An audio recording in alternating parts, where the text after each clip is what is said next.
welcome to the PocketGamer.biz podcast Week in Mobile Games, where we discuss the week's news and provide some insights. This week, Aaron Astle is back on the show, news editor. How you doing, Aaron? Yeah, doing well, thank you. I've had a birthday since my last appearance. Technically, you haven't been on for 3 weeks because we didn't do one during GDC. You didn't do you obviously weren't here for the GDC roundup. So it's been a while. Yeah. So I was off. I was probably eating cake whenever you were recording last week's episode. All right. I'm doing well. Yeah, had a couple of days off, which was nice, and then you basically celebrated your birthday for like a week. Yeah, out with different people every night.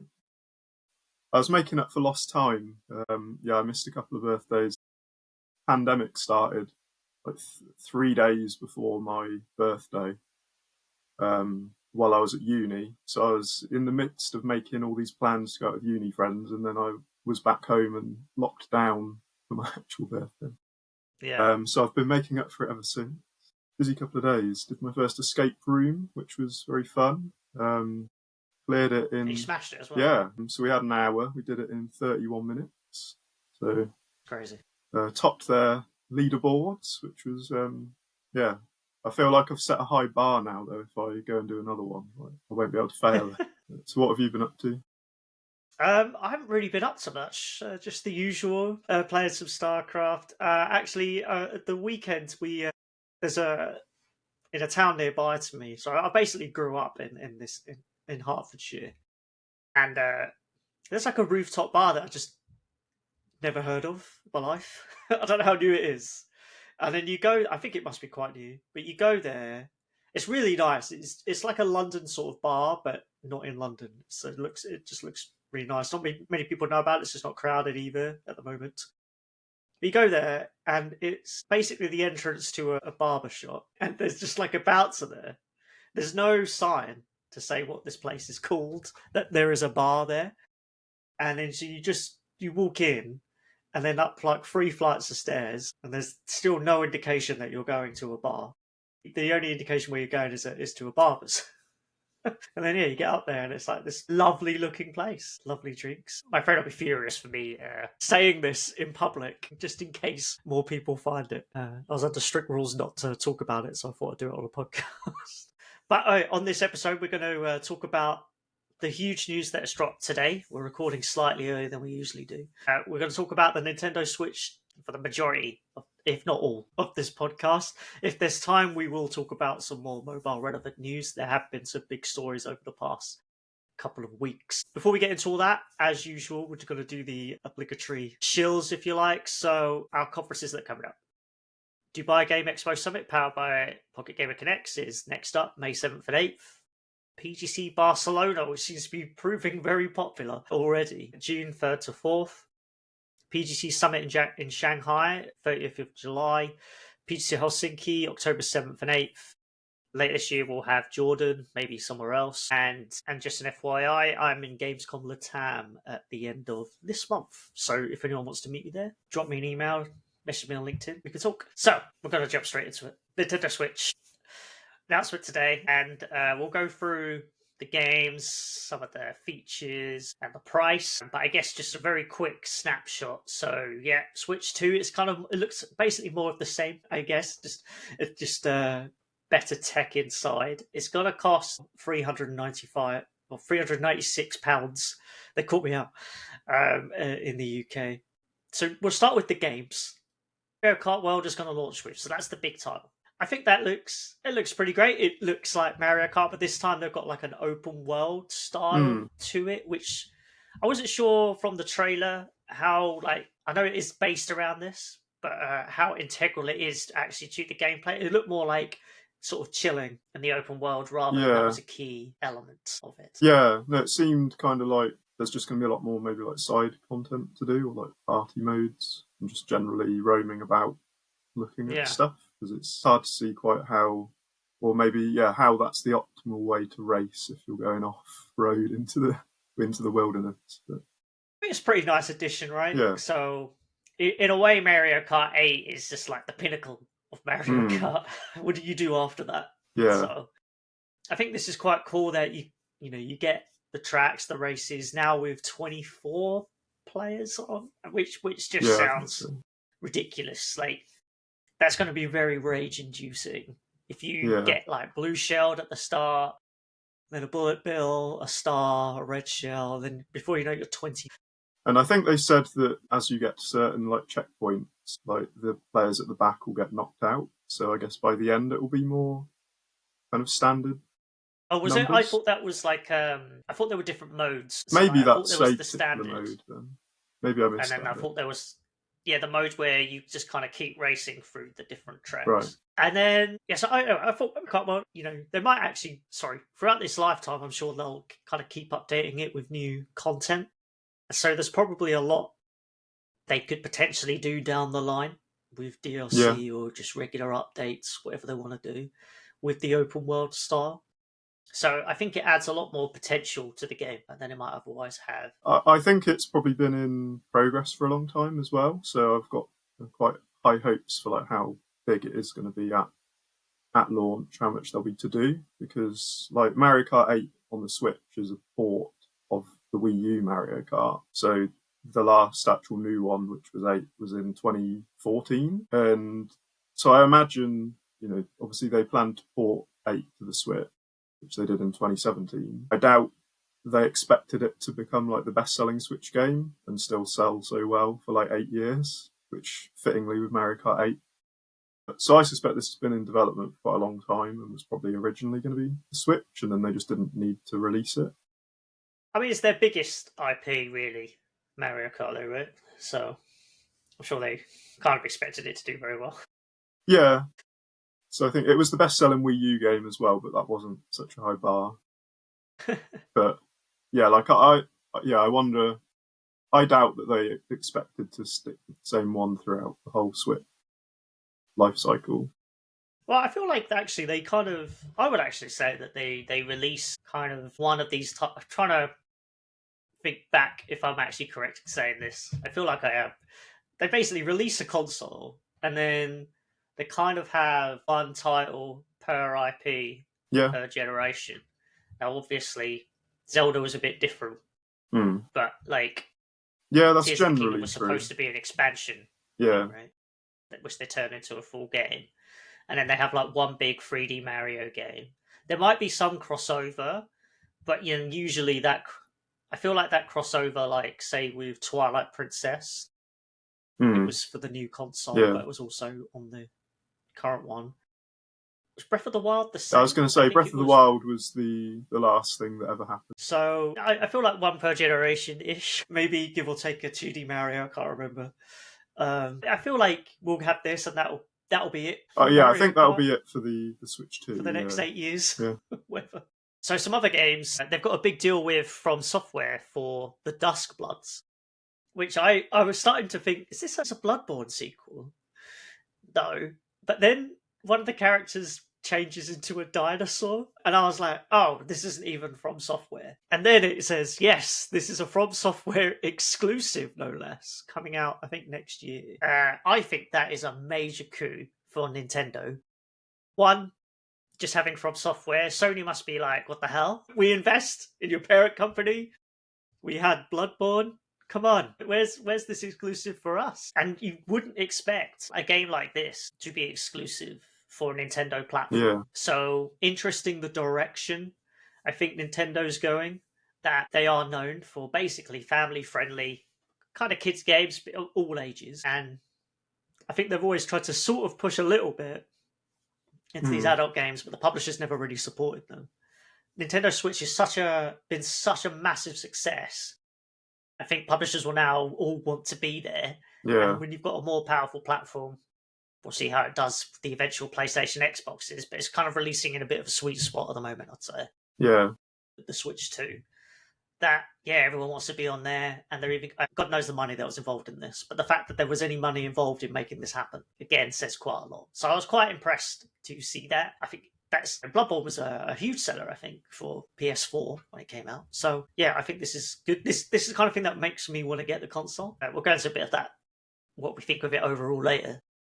the console. But yeah, I think that's a really good one. Some other quick games. So someone pointed out to me that I must have missed it. I looked away for like a second. So the kind of the follow up to Hollow Knight, Silksong. I know someone that is just following it all the time because there's been like no news on this game that was supposed to come out ages ago. I think it was going to be an expansion. That's a full-fledged title, and fans are just like hanging on to anything they can get. So anytime there's like an Xbox showcase or a Nintendo Direct or whatever, they're kind of all over it. Like, oh, this is the one. And in this, they said apparently it just comes up for like 2 seconds. Silksong footage, possibly footage that's already been out there in the sizzle reel, and it's like 2025 release. All right, it's just the fact that it was on there at all. Yeah, I didn't notice it. And then some other quick ones from me. The James Bond teaser made me laugh. When I heard them just mention it, and then the music comes on, I was like, whoa. Nintendo Switch 2 has got a James Bond IO interactive trailer. This is incredible. And then it's like you see the gun barrel. And I was like, oh no, this is just the same trailer. That turns out first teaser, sorry. So there's no gameplay footage or cinematics really. It's just a gun being shot. That trailer was first released in 2020. So nearly 5 years later, they're showing this teaser to say, oh yeah, it's coming. Like, yeah, sure, why not? I think that Hitman's coming though, right? So, and then was Super Mario Wonder on there? There might have been an image of it. Maybe there was a picture. They didn't highlight it. So they talked about. I was quite surprised by that. Yeah, because they talked about Mario Party. I thought they'd just do a new Mario Party. Because I think there's already 3 on the Switch, where you're saying there's like one IP per. I thought they would have just made a bigger thing, because that's what people want to get the Switch for. And a Nintendo console for. It's Mario Kart and a Mario game. Yeah. Like a platformer. So I thought they'd have just made a bigger thing, since they did do that with Breath of the Wild and Tears of the Kingdom. Yeah. And it's only 2023. And then there was Kirby Air Riders. I'd never played the originals. But I thought they were going to finish with that. And it was kind of a finishing shot of Kirby's bum. Which was a bit like, And then there was a lot, that was really strange. And then the new Donkey Kong game. Now, I remember enjoying Donkey Kong 64. So it's a new 3D Donkey Kong game. But apparently it's just like widely panned. The fact that they're going back to some sort of 3D game, I think it had like 2.5D elements as well, was an interesting one to close on. Yeah. What did you think of the games? Yeah, so on the subject of Donkey Kong, it's good to see him back. It's been quite a long time since a new game of any kind for him, really. So the last like properly new one was Tropical Freeze on the Wii U, which was 2014. And then it's just kind of been ports and remasters on the Switch, really. Really that long? Yeah. So it's interesting, he's come back in 3D after this long. Yeah, because the last one was a 2D platformer, and it's been over a decade. And funny, I don't know whether this is representative of a bigger move at Nintendo, but like Kirby a few years ago made the move into 3D, because they've always been like 2D platformers. And then, Donkey Kong, no new 2D platformer for over a decade, and then it's a 3D game. And obviously it took until the end of the Switch life cycle to get a 2D Mario game, Wonder, as you were saying. Whereas the 3D one was right at the start of the Switch. So that seems like a bit of a trend that's going on lately, that they're kind of moving more into the 3D platforming space. But either way, I say it's nice that Donkey Kong is finally allowed to have a new game of his own. His design looks like what they've used in Mario Kart in the new one as well. I don't know if you picked up on that. I know people noticed. Obviously, they teased Mario Kart with the initial Switch 2 reveal back in January. And people noticed then that Donkey Kong looked like not like he's looked in like Smash Bros and the previous Mario Karts and stuff. That he had like a bit of a new, more cartoony design, which seems... Is this what he looks like in the film? It's closer to the film, yeah. Bit of a interesting redesign. It looks strange to me because I've always been used to the kind of more serious-looking Smash Bros style for him, but it doesn't look bad, just different. I'm sure it will grow on me. Yeah, so for me, the biggest one for me probably from it is the Zelda Hyrule Warriors Age of Imprisonment, which, yeah, very easy to say. Sorry, was it the War of Imprisonment? It's I the was just like, Imprisoning War. sorry, that is even worse. The Imprisoning War. I know. I just hate the name. Yeah, they said it like Tears of the Kingdom is a very, very well made game, but I think they kind of the open world style worked so well for Breath of the Wild, and then I think they kind of muddied through it with Tears of the Kingdom. Controversial. Yeah, because as you go to each area, you kind of you get these various cutscenes of things going on, but there's no like trigger to say someone's already done this other area and got the kind of establishing lore, so we can skip it the next time. Like it gives it to you every time when you go to different areas. And it's different characters that you're getting it through, but it's like the same backstory, just from a different voice actor, basically. But yeah, each area you go, it's like the Imprisoning War, like secret stones. This Yeah, is like just, the Final Fantasy trailer, wasn't it? Like chaos, yeah. chaos. But yeah, so I'm quite used to the Imprisoning War expression at this point, but not. Yeah, it's a tad reluctantly that. It's, but no, the game looks like it should be good. I like the other Hyrule Warriors games. The last one was Age of Calamity, so they're obviously kind of riffing off that with Age of Imprisonment, although that is a bit hard to say. So before we move on, like some other games, I guess worth mentioning, right? That are coming out. Metroid Prime 4 Beyond, new Pokemon Legends game this year. Yes.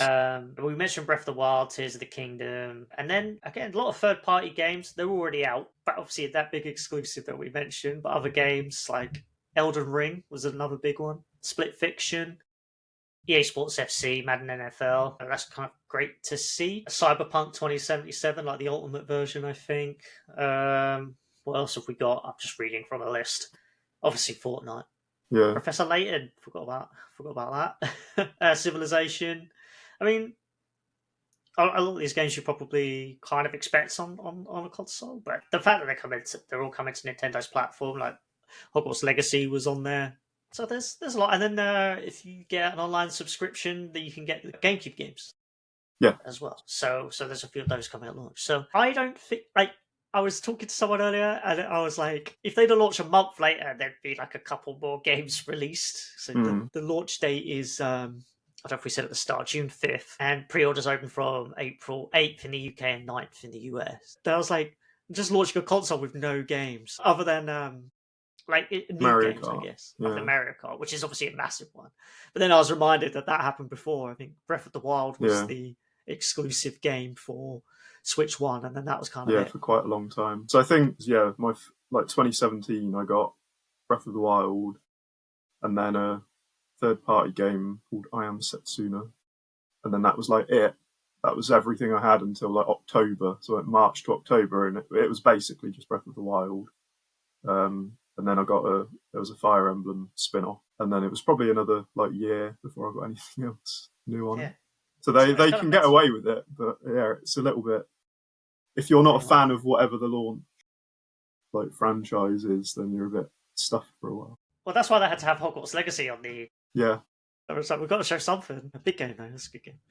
So there's a few things we talk about. So the features, obviously, it's just more powerful than the Switch One. Is really the main thing I would say. It's going to be 4K resolution, I guess, on the actual TV. 256 gigabytes of storage, and then they had some other kind of interesting bits. So, Aaron, as you were predicting, you can use the Joy-Con as a mouse. Yes. I'm not sure. I'm just trying. What the practicalities of using that? Yeah. If you play your console on your sofa. Yeah, whether it'll work just like on your knee, or whether you'll need to like lean over to the table or whatever. How that works, how much that gets used, but cool option, right, to have. And then there's some other things. So the new button, you press C, and you can use voice chat. It almost feels like this is a very like Nintendo feature, where actually it's pretty cool to have like that. But it's like you've been doing this for a while now. Literally, is that something new?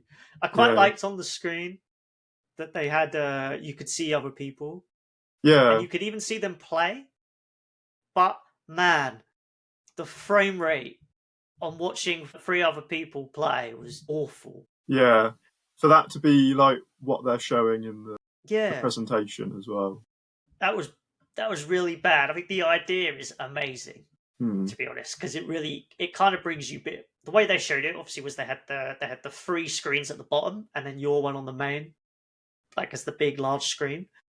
I could easily imagine it with just like old kind of old local play days, where you've got the whole screen individually divided into 4 Yeah, different screens. So that'd be amazing, because that would really bring you back to, for me, people of my age. Sorry, I realise you're probably like, what are you talking about? Everything's online. Yeah, played on the same screen, GoldenEye, Perfect Dark. It was amazing. Kind of, if you wanted to, bring some of that back. So there's plenty yeah, of good, cool things that they could do with that.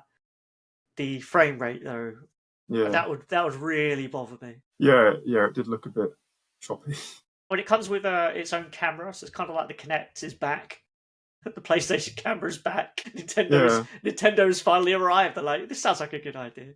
I do think they're going to have inadvertently created endless entertainment that you can like put yourself as if there's a green screen in front of Yes, your gameplay. The number of screenshots I expect to come from that. it was really cool that they had the. So like if you're playing one of the party, like maybe it was Mario Party or like a party game, and Hmm. it would just have like a little bubble of your Yeah, face. yeah, that was cool. That was pretty cool. So on the character, as your character's moving around or whatever you're doing, so is your face, Yeah. which actually is perfect. That's such a good idea. Hmm. But how many people are actually going to have this camera? Not many. Yeah. Like if that's the use case, right? It's not really Hmm. worth it, I would say. Like Yeah. I'm not going to buy this camera. Personally. No, they definitely seem to like, emphasize just social play more Mhm. generally. As you say, with obviously the camera stuff, trying to recreate the local multiplayer experience, I guess.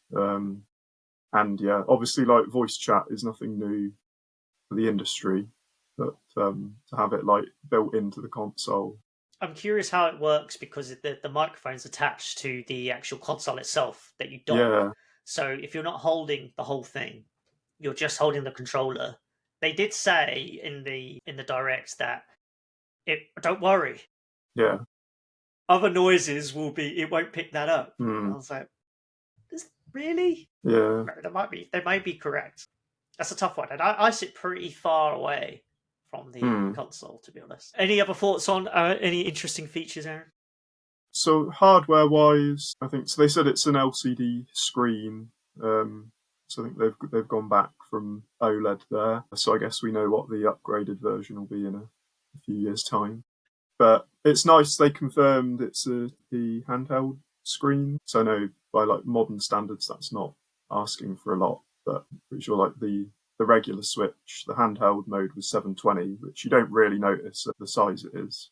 But And it's then still it's 4K, like on your screen, yeah, so on your big screen. the Switch and the Switch 2 has different kind of outputs depending on what you're on. So like the Switch one I think was 720p handheld and 1080p on the telly. So the Switch 2 is going to be 1080p handheld and 4K on the TV.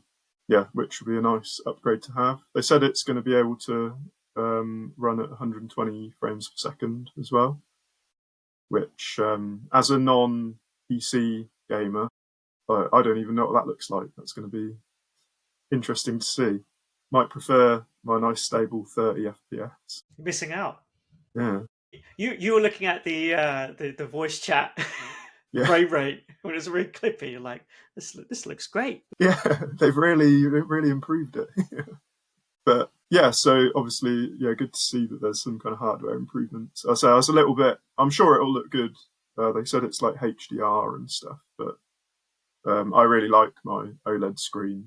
It's surprising how good that screen looks. But some stuff I think looks better on that than on my telly. But yeah, I don't know with going to the LCD screen whether you're going to lose any of that or if things have just moved on enough that it looks just as good anyway. I don't think we've mentioned the Joy-Cons being magnetic either. No, I thought that was a very cool feature actually. Hmm. Just as a little quality of life improvement, because I am an idiot, so I occasionally would find it actually stupidly difficult to like take it out or put it back in. Right.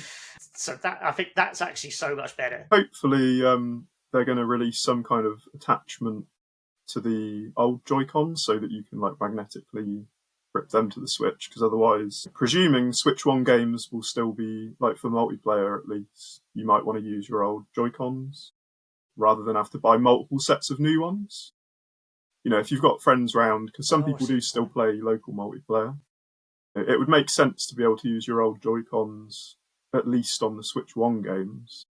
But then it'd be really inconvenient if you have to charge them up on your old Switch 1 before you can then use them. If they can't attach and charge off the new Switch, that would be a bit of an oversight, I think. That's a really good point. I never even thought of that. Can't use your old Joy-Cons. Yeah. That'd suck. So obviously, yeah, if they don't do some kind of attachment, I guess they just won't be usable in handheld mode. So price-wise, $450 or 396 British pounds is the launch price. So if you compared that to the original Switch, that launched at... So this is for the base Switch 2. You can get the bundle for $499 or $500 or for £130. The original Switch launched at $300 or £280. So it's a massive difference, $150 difference. Yeah. That was in 2017. So there's been a lot of inflation since then. But massive difference. But then if you compare again, these launched in 2020, but the PS5 that launched at $500 or $400 for the discless version. Then you got the Xbox Series X launched at $500, Series S $300. So yeah, they're going at a hefty price again, kind of for a Nintendo console. I'm not looking at it like that. Maybe I just warped view of it now. Doing this too long. I'm like, it's not that expensive.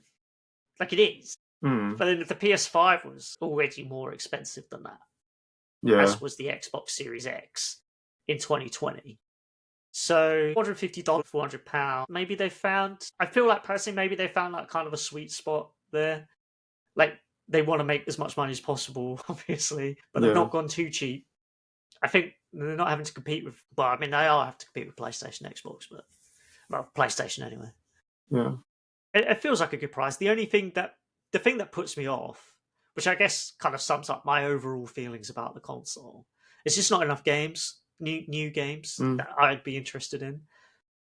Mario Kart World is awesome. So I may end up buying this day one because I am also a bit of a sucker for tech. So, but at the moment, I'm like, I don't feel like I need it. Right? This isn't the purchase I'm like, I have to get the Switch 2. Because I have a Switch 1, which has some of these games. Like, I have some games sitting around I haven't played, like Tears of the Kingdom. I have it. I just haven't actually booted it up, even though I love Breath of the Wild. And I'm like, is Mario Kart World enough?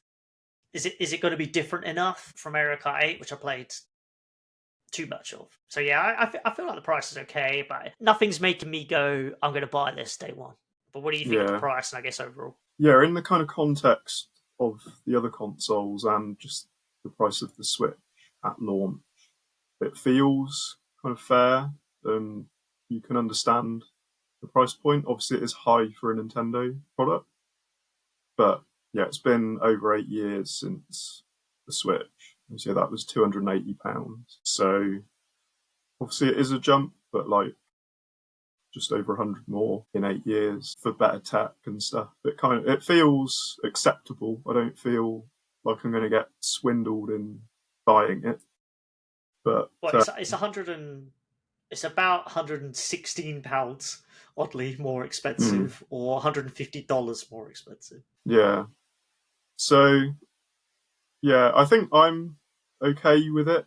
Like, I thought it might be a little bit lower just because it's Nintendo hardware, but I thought it would be like, I was imagining like 350, 360 price range. So it's not way above what I had in mind. Just for a bit of, I guess, context from outside the industry. So as you say, maybe we've been around too long. But so I was talking to one of my friends about it yesterday and saying that we're probably going to find out how much it is today. And so they have a Switch One and play it a lot. They were saying basically if it's over £300, that's too expensive and they're not going to get it. Really? And I said, well, the Switch One was nearly £300 8 years ago. I can't see this being any less than that. So, yeah, maybe it will put some people off. You say, compared to the competition, like PlayStation and stuff, it's still a lot more affordable. I think my bigger concern is going to be how much the games are going to cost. Right, we didn't go into that, did we? So Mario Kart World, apparently €80 is what we've got, or as a digital version, or €90 as a physical copy. Yeah. So if they just decide that can be like £90, that's going to be the new price for physical games. Thing is, I know that games are expensive to make. For me, that's worse than the console. I'd rather the console be like £500 and you only do that once, and then the games be more affordable. I guess though, you look at how low can you price a console? In theory, they're already loss makers. Like if they're pricing it at this, you'd assume. I would assume they're making a loss still on the actual base hardware. I don't know. And then there's always been the argument, like I know they've gone up in recent years, but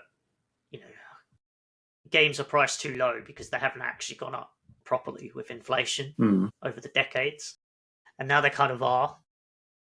But I'm usually of the belief that kind of to what you're saying, like games are quite at the top range. They're already quite expensive. Like you get a loads out of them, but it's not the consumer's fault that development costs are so high. Ultimately, these companies have to work with like the returns that they expect to make. Is the answer really to just start charging $90, one day $100 for a game? I don't know. I don't have the stats in front of me, but I doubt wages and salaries have gone up also that high with inflation either. You can't just keep raising the price of your games to ridiculous heights. That said, Nintendo is very good at charging high prices for their games, and they sell tremendously well, and they are probably the only company that also keeps that price throughout its lifetime. A Ubisoft title, for example, 2-3 months later, it's like half price. Like they're like, boom, launch. That's when you want to make most of your money, and then it's like not long after that you could buy it cheap. Yeah. With Nintendo, that just never happens. Like a year later, you'll look at it and go, okay, it's still at the same. Yeah. Like even Breath of the Wild hasn't dropped in price, and as you said, that was the launch title for the. That does suggest that they are very premium games, right? But then also, like you were saying, that Nintendo has the kind of child-friendly reputation. I remember on like the DS and stuff, most games were like £30. So like if you're buying that for a child, or if you have multiple children, obviously that's buying each of them a £30 game versus now having to buy them a £90 game. If it's the same in pounds, like that is drastically different. I guess closing thoughts is going to be, I think it's going to be a huge success. Interesting time to launch it in June, not at Christmas. Yeah, I guess it's in time for like summer holidays and stuff. And quick quote. So Piers Harding Rolls from Ampere Analysis, he put up on LinkedIn. He said the Switch 2 represents a $7 billion to $8 billion games content opportunity over the next 2 years, which I thought was interesting. And then he said he's kind of hoping that they'll do more like monetization within games rather than just the premium sales. And he thinks that could represent an additional $1 billion to $2 billion opportunity over the next few years. So yeah, it sounds like people are pretty bullish on it. Again, we'll never know until it actually launches, but given how successful the Switch has been and continues to be, I don't see why the Switch 2 would really be any different. It's now it's the upgraded version of the Switch one. Yeah, like you were saying, you may or may not end up getting it at launch. Like currently, I probably won't, because I like Mario Kart, but it's not enough to sell me on a console. But Nintendo is like the console that I play, so I know that eventually, like once we're getting Zelda in the winter, obviously Pokemon's going to be cross-gen, I guess, to to begin with, but presumably the one after Legends will be Switch 2. And then we didn't get a Fire Emblem reveal today. I was a bit sad about that, but They've got to leave something for the coming months. Yeah. So presumably that will be Switch 2. So like, I already know I am going to be buying one. It's just a case of when there's enough on there to force my hand, basically. I'll probably have one somehow by Christmas. So once Pokemon and something else comes out. So we were potentially going to chat about a bunch of other stories, but just as a quick mention of some of the headlines of the other mobile stories, maybe we'll chat about some of these on next week's show. Apple was hit with a $162 million fine over app tracking transparency in France. So I think, Aaron, you reported they didn't actually have to change anything. Even though it was like deemed kind of unnecessary to do app tracking transparency, upend the entire industry. The regulator even said it was unfair and didn't just give them like this slap on the wrist. And that's kind of it. Yeah, it's a bit weird because they said like they don't disagree in principle with like what Apple's trying to do. It's just the way they've done it isn't right. Odd. And so Eric Suffolk was saying he expects that'll probably, however, we'll get similar rulings, maybe a bit more aggressive rulings. I'm not sure, given the Trump administration, retaliation with tariffs, etc., across the EU, because Germany's looking at it and some other countries. So we might see more there. On that, the EU set for its first modest fines against Apple and Meta under the DMA. That's supposed to be this week. So that news may roll out before this podcast goes live. But yeah, Apple specifically, I think was already deemed to be infringing on the Digital Markets Act. It's hella confusing alternative business terms that I struggle to understand because they keep changing. So we're expecting a fine. I think it would have been bigger if a Democrat had been sitting in the White House and not Donald Trump, who again those tariffs will threaten with. So it's a big story. And then 3 other quick ones. The AppLovin short seller report, another one, sent shares down when I reported it by 19%. Again, just kind of wild accusations about AppLovin's practices, really about kind of the ads market in general. And it questioned like how much of AppLovin's success was down to its technology or just kind of breaking the rules. It all sounds like if you speak to experts, a lot of people in the industry, like a lot say, well, look, maybe some of these practices are even a bit shady, but they're not like illegal. And basically, AppLovin isn't doing anything really wrong. They're just really good at what they do. And so AppLovin's kind of hit back once again. Released a couple of blog posts this week. I think lawyers are now involved in these short sellers. Who, by the way, if you remember short sellers, they short the stock, crashes if their report does well, and then they probably just bought new shares after. And to get it on the up. At least the first 2, Fuzzy Panda and I can't remember the other company, they said that they might do that in their opening disclaimer. They're putting things out that they think are interesting and newsworthy, but they're not your friend either. They have an agenda. And then last 2, Supercell Investments was launched. So they've launched a website. It's kind of a rebranding. They're already obviously doing M&A and investing in games. But this is interesting. Yeah, they have a website. If you're after investment, they want you to get in touch. So a big move from Supercell. To me, it kind of completes what they're doing, right? They have all their internal stuff, but they've got the Spark program, which is kind of how they form new internal development studios. But you can also apply it if you don't work at Supercell for that program now. And then now, if you don't want to do any of that, but you have your own business, they'll invest in you there as well. So that's for development or just games tech. And then lastly, I could go on to this forever, probably, but I'll just be very brief. But Tencent invested $1.25 billion into a new Ubisoft subsidiary focused on its top IP. So Assassin's Creed, Tom Clancy, and Far Cry, I think, were the top IPs.